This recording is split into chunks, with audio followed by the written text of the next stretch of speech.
మీ పిల్లలు అతిగా అసూయతో ఉంటున్నారంటే మీరు వారు ఏదైనా పనిని విజయవంతంగా పూర్తి చేసినప్పుడు మాత్రమే అభినందిస్తారు. ఏదైనా పని వాడు విజయవంతంగా పూర్తి చేయకపోయినా కొంచెం మెరుగుపరిచే దాన్ని అభినందించకపోవడమే దానికి కారణం.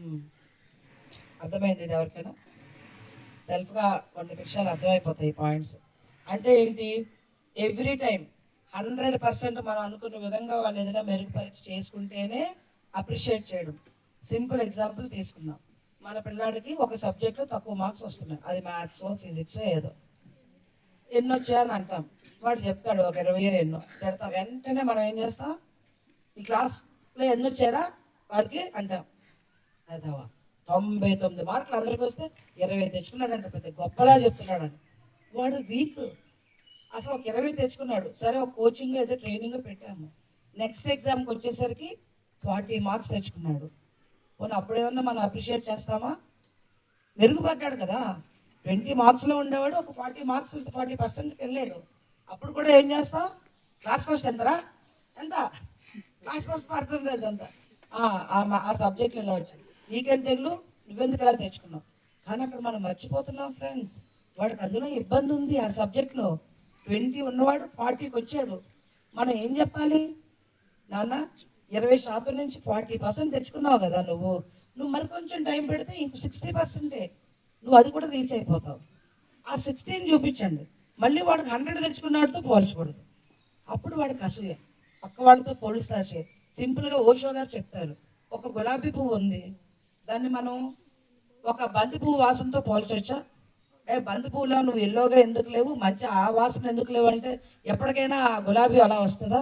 మనం బలవంతంగా గులాబీని తీసుకెళ్ళి బంతి పువ్వుకు రుద్దితే ఏమవుతుంది, పాడైపోతుంది. ఆ దాని సహజత్వం కూడా కోల్పోతుంది. లేదు బలవంతంగా రేఖలు మనం వికసింపజేసాం, ఉంటుందా ఫ్రాగ్రెన్స్? వాడిపోతుంది నెక్స్ట్ క్షణంలోనే. కానీ మనం అదే చేస్తాం. ఈ ఎగ్జాంపుల్ ఎంత ఇదో సత్యమో మనం కూడా అదే చేస్తాం. పక్కోడికి ఏదో జరిగింది, చూడు చూడు, వాడు ఆటల్లో వచ్చాడు, చూడు చూడు పాడితే తీగల ఆ పిల్లలు ఎంత పాడేవా ఎప్పుడైనా, గాడిది గొంతు వేసుకొని. మనం ట్రైనింగ్ ఇప్పించామా, ఏ రోజైనా చెప్పామా, చిన్నప్పుడు అవి ప్రోత్సహించామా? డ్యాన్స్ మీద మన పాప డ్యాన్స్ చేస్తుంది, వాళ్ళ మదర్ నేను పేరు తీసుకోను, మళ్ళీ మీరు ఫీల్ అవుతారు కాబట్టి వెళ్ళు వెళ్ళు వెళ్ళు నువ్వు ఆ పిల్లకి ఏమీ ఇష్టం లేదు పాడడం. అక్కడ దానికి కొంచెం కూడా తనకి కాన్ఫిడెన్స్ లేదు. అరే తనకి ఇష్టం ఉందా లేదా ఆ పాట పాడడం? ఆ పాప పాడింది కరెక్టే, కానీ మీ పాప దగ్గర ఇంకో టాలెంట్ ఏదో ఉండుండొచ్చు. నీకు ఇష్టమైనది ఏదైనా చెయ్యమ్మా అని చెప్తామా ఎవరైనా? వాళ్ళ ఇంట్లో ఏదో చిన్నది నేర్పించాం, అదే చేసేయాలి. అక్కడ పోలుస్తాం. అక్కడ వెళ్ళి ఆ అమ్మాయి ఎంత బాగా చెప్పింది భగవద్గీత శ్లోకం, నువ్వెందుకు బాగా చెప్పలేకపోయావు? ఆ అమ్మాయి బాగా నేర్చుకుంది, వాళ్ళ తల్లిదండ్రులు సాధన ఇచ్చారు. మనం ఎప్పుడైనా వాళ్ళతో పాటు ప్రాక్టీస్ చేసామా? మనం ఎప్పుడైనా చెప్పించామా? లేదు. కానీ వెంటనే వాళ్ళని మనం పోలుస్తాం. పోలిక ఎవరితో పోల్చాలి? వాళ్ళను వాళ్ళతో పోల్చాలి. నిన్నటి కన్నా ఈరోజు నువ్వు మెరుగయ్యావని పోల్చాలి. రేపు ఇంకా మెరుగు ఎలా అవ్వాలో చెప్పాలి. అంతేగాని పక్క పిల్లలతోనే పక్క వారితోనే కాదు. సేమ్ మనకు కూడా అసలు ఆవిడ చేస్తుంది, మా ఫ్రెండ్ వాళ్ళ ఆవిడ వంట అమ్ములతో అనుకో, వాళ్ళ ఇంటికో చెప్పారనుకోండి, ఏం చేస్తారు? కన మోగుతాయి నెక్స్ట్ రాత్రి అన్ని. వెళ్ళండి అక్కడే తినండి, రోజు వాళ్ళ ఇంట్లోనే పెట్టమనండి అంటావా లేదా? అక్కడ ఆయన అదే, ఆవిడ ఎలా కుదురుతుందో, నువ్వు భలే చేస్తావు కానీ ఆ టేస్ట్ ఇంకా డిఫరెంట్గా ఉంది, అది కూడా మనం నేర్చుకుంటూ బాగుంటుందేమో అంటే ట్రై చేస్తామా లేదా? అలా కాకుండా అదే బాగుందంటే ఎలా ఉంటామో సేమ్ మన పిల్లల పరిస్థితి కూడా. సో నేను ఈ ఎగ్జాంపుల్స్ ఎందుకంటే కనెక్ట్ అయ్యే ఎగ్జాంపుల్స్, మనకు జరిగింది అయితేనే మనం అన్నీ కనెక్ట్ అవుతాం. సో మన పిల్లల్ని ఎవరితో పోల్చాలి? వాళ్ళతో పోల్చాలి. ఒక పక్షిని ఈదే గుణం మీద చేస్తే అది ఎప్పటికైనా ఈదగలదా? ఒక చేపని ఎగిరే గుణం మీద మనం కంపేర్ చేయగలమా? ఈ పక్షి చేప ఎప్పుడైనా మార్చుకోగలవా? సేమ్ మన పిల్లలు కూడా అంతే.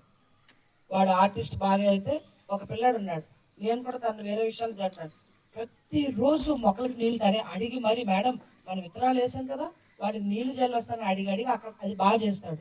వేరే పని దగ్గర కొంచెం దొంగగా ఉంటాడు, కానీ అది వాడికి నచ్చింది. ఆ ఫార్మింగ్ అంటే వాడు రేపొద్దున మంచి అద్భుతమైన రైతు అయ్యే అవకాశం ఉంది. చాలా చక్కగా తన మొక్కలతో ఆ భూమితో కనెక్షన్ ఉంది. మిగతా పిల్లలు అదే అంటుకుపోతున్నారో, వాడు ఎంత ఆనందంగా నడుస్తాడో ఆ భూమి దగ్గర, ఎంత చక్కగా పట్టుకుంటాడో ఆ మట్టిని. ఇష్టం, అది ఇష్టం తనకి, వేరేది లేదు. సో మనం గమనించి వాడిని అందులో ప్రోత్సహిస్తే వాడు ఆనందంగా అది బాగా చేస్తాడు. అది ఎగ్జాంపుల్ మనం మిగతా చెప్పి చూడండి తను ఎంత బాగా చేస్తున్నాడు అన్నప్పుడు మిగతా పిల్లలు కూడా ఇన్స్పైర్ అయ్యే అవకాశం ఉంది. అలా మీరు కూడా చేయొచ్చు అని వాళ్ళకి ఇష్టమైంది అన్ని అందరినీ పొగడాలి. అందుకనే మనం మధ్యాహ్నం పూట టాలెంట్ షో అని పెడుతున్నాం. పెట్టినప్పుడు ఏం చేస్తున్నాం, చక్కగా ఎవరికి వచ్చింది వాళ్ళని మనం చేయమంటున్నాం డయాస్ మీద.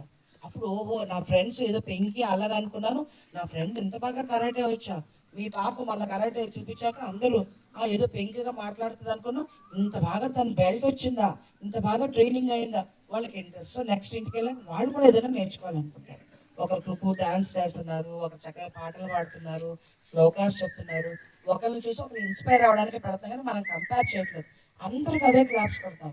తప్పుగా వెళ్ళి చేసిన వాళ్ళు కూడా నువ్వు సూపర్ అంటాం. నేను విజన్ బోర్డ్స్ చేయించాను, కొందరు భయంకరమైన తప్పులు చేశారు అందులో, ఏదైతే చేయకూడదో అవన్నీ. బట్ వాళ్ళకి బాగానే చేశాను, కానీ ఇలా కాకుండా ఇలా రాయాలని కదా మనం అనుకున్నాము, వాళ్ళకి అప్పుడు మార్చుకోవడానికి అవకాశం ఉంటుంది. మళ్ళీ మళ్ళీ మళ్ళీ మళ్ళీ ఎన్ని విజన్ బోర్డ్స్ ఎగ్జాంపుల్ చెప్తూనే ఉన్నాం, అందరిది చూపిస్తూనే ఉన్నాం.